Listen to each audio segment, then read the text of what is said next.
Hi all, this is Nagarjuna. Welcome to my channel.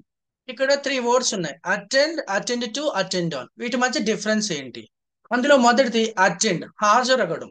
కాలేజీకి కానీ, స్కూల్కి కానీ, వెడ్డింగ్ కానీ, క్లాస్ కానీ ఇలాంటి వాటికి హాజరవడాన్ని అటెండ్ అంటారండి. I have to attend a meeting every Wednesday. నేను ప్రతి బుధవారము ఒక మీటింగ్ హాజరు కావాల్సి ఉంది. కాబట్టి people attend the church every Sunday. ప్రతి ఆదివారం చర్చ్కి ఎంతమంది హాజరవుతారు? నెక్స్ట్ అండి, అటెండ్ టు. ఒక టూ పెట్టడం వల్ల మీనింగ్ చేంజ్ అవుతుంది.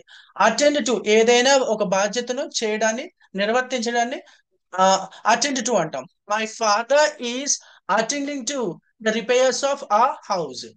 మా ఇంటి యొక్క రిపేరింగ్ పనులను మా నాన్నగారు బాధ్యతగా దగ్గరుండి చూసుకుంటా ఉన్నారు, నిర్వహిస్తా ఉన్నారు. ఏదైనా ఒక బాధ్యతగా చేయడాన్ని అటెండ్ టు అంటారండి. నెక్స్ట్ అండి, అటెండ్ ఆన్. సపరీలు చేయడం అండి.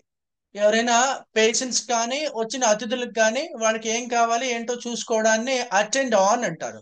Please attend on the guests. ఓకేనా? గెస్ట్లకి ఏం కావాలో చూసుకోండి అని చెప్పేసి. When I was ill, my sister attended on me. నాకు ఒంట్లో బాగాలేనప్పుడు మా సిస్టర్ నాకు సపర్లు చేశారు. Thank you so much.